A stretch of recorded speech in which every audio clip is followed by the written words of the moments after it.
Morning students. आज हम कक्षा 8वीं की व्याकरण बुक में दिए गए पाठ नंबर 11 के बारे में जानेंगे। पाठ नंबर 11 है काल। सचिन बीमार है, रवि घर गया था, गीता स्कूल जाएगी। इन तीनों वाक्यों में क्या है?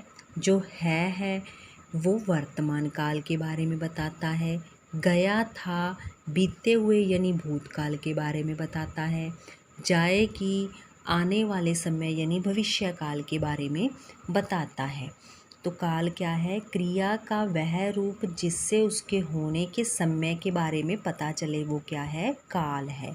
काल के 3 भेद हैं: वर्तमान काल, भूतकाल, भविष्यत काल। भूतकाल को अतीत काल भी कहते हैं। वर्तमान काल क्रिया के जिस रूप से उसके वर्तमान समय में यानी कि चल रहे समय में होने के बारे में पता चले, उसे वर्तमान काल कहते हैं। इसके 3 उपभेद हैं। सामान्य वर्तमान काल, इसमें वर्तमान काल में क्रिया के सामान्य रूप से होने के बारे में पता चलता है कि क्रिया है जो साधारण रूप से वर्तमान काल में हो रही है। सचिन पढ़ता है। अपूर्ण वर्तमान, इसमें क्रिया वर्तमान काल में शुरू होकर चल रही होती है। जैसे वह पढ़ रहा है, टीवी चल रहा है। संदिग्ध, इसमें क्रिया के वर्तमान काल में होने के बारे में संदेह होता है, शक होता है कि क्रिया वर्तमान काल में हो रही है। वह पढ़ता होगा, संदेह है कि वह पढ़ता होगा। आगे है जी भूत या अतीत काल।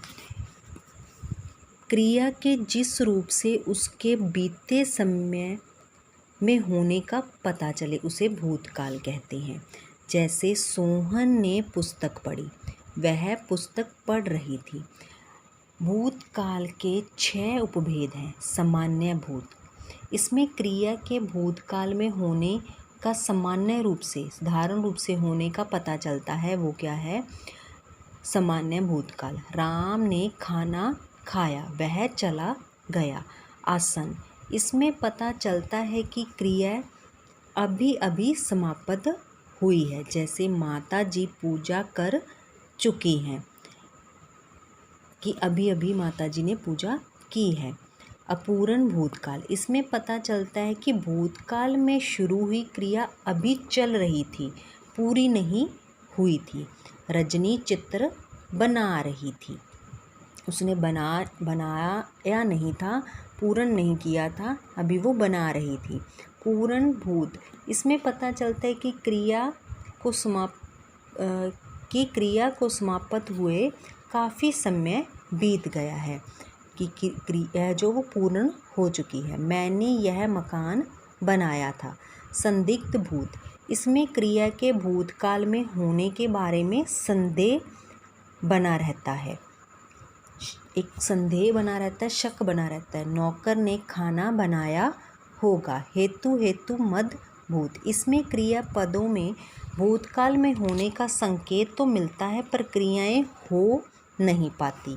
जैसे वह पढ़ता तो पास हो जाता, यानी कि अगर वो काम करता कौन सा? पढ़ने का, तो वो पास हो जाता।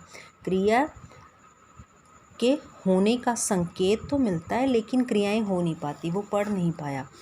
भविष्यत काल, क्रिया के जिस रूप से उसके आने वाले समय में होने का बोध हो, उसे भविष्यत काल कहते हैं। हम कल मुंबई जाएंगे, शाम को वर्षा होगी। भविष्यत काल के 2 उपभेद हैं। सामान्य भविष्यत, क्रिया के जिस रूप से आने वाले समय में उसका सामान्य या साधारण रूप से होने के बारे में पता चले, वहाँ क्या है? सामान्य भविष्य काल। हम पत्र लिखेंगे। संभाव्य, इसमें क्रिया के भविष्य में होने की संभावना प्रकट होती है। शायद आज वर्षा हो, वर्षा होने की संभावना है। आगे है बैक एक्सरसाइज। पिताजी घर से निकल चुके थे। पूर्ण भूतकाल, यानी कि काम हो चुका था। दीदी ने खाना खा लिया होगा। संदिग्ध भूतकाल। सचिन पढ़ रहा है। अपूर्ण वर्तमान काल। अगर वर्षा होती तो फसल अच्छी होती। हेतु मदभूत। कल बाजार बंद रहेगा। सामान्य भविष्य काल। आगे है जी प्रश्नोत्तर जो फेयर नोटबुक पर करने हैं। बैक एक्सरसाइज बुक पर ही करनी है, क्वेश्चन आंसर फेयर नोटबुक पर करने हैं। काल से आप क्या समझते हैं, 2 उदाहरण दीजिए। फर्स्ट क्वेश्चन का आंसर। आगे है काल के कितने भेद हैं, भेदों के नाम लिखिए। सेकंड क्वेश्चन का आंसर। काल के 3 भेद हैं। भूतकाल के कितने भेद हैं, सभी के नाम लिखें। भूतकाल, ये रहा भूतकाल। भूतकाल के 6 उपभेद हैं जिनके नाम हैं सामान्य भूत, आसन्न भूत, अपूर्ण भूत, पूर्ण भूत, संदिग्ध भूत और हेतु मद भूत। आगे है वर्तमान काल के कितने भेद हैं, सभी के नाम लिखिए। वर्तमान काल, वर्तमान काल के 3 उपभेद हैं, सामान्य वर्तमान, अपूर्ण वर्तमान और संदिग्ध वर्तमान। आगे है जी भविष्य काल के कितने भेद हैं, सभी के नाम लिखिए।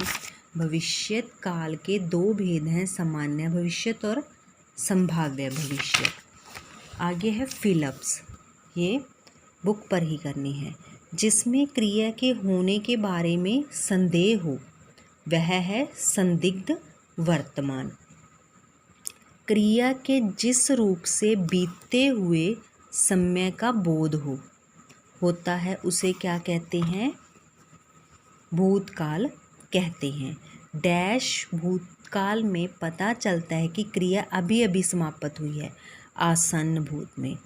जिसमें पता चलता है कि क्रिया को समाप्त हुए काफ़ी समय बीत चुका उसे अपूर्ण भूत कहते हैं।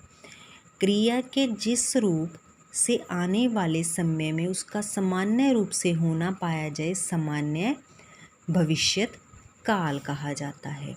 आगे है जी सही गलत। कबीर प्रातःकाल सैर करने जाता है, भूतकाल गलत है, ये वर्तमान काल है। चारू शायद कल घूमने जाएगी, संभाव्य भविष्यत काल सही है। प्रेमचंद हिंदी उपन्यास जगत के महान लेखक थे, संदिग्ध भूतकाल गलत है जी। वह पत्र लिख रहा है, अपूर्ण वर्तमान काल है, काम कर रहा है। वह खेलता तो प्रतियोगिता जीत जाता, आसन्न भूतकाल गलत है, हेतु मद भूतकाल है। मैं पुस्तक पढ़ रहा हूँ, कौन सा काल है, अपूर्ण वर्तमान काल। बच्चे खेल रहे हैं,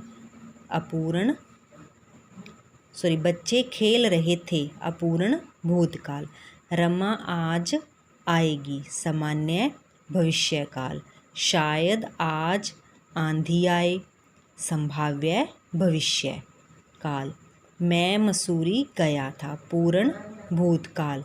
वह पत्र लिखता है, सामान्य वर्तमान काल। कोष्ठ में दिए निर्देश अनुसार काल बदलिए। तुम स्कूल जाओगे, वर्तमान काल बनाना है। तुम स्कूल जा रहे हो, मैं खाना खा रही हूँ, भूतकाल। मैंने खाना खाया। वह मुंबई गया है, भविष्यकाल बनाना है। वह मुंबई जाएगा। सचिन लिखता है, अपूर्ण वर्तमान काल। सचिन लिख रहा है। आशा है कि ये पाठ आपको समझ आ गया होगा। धन्यवाद।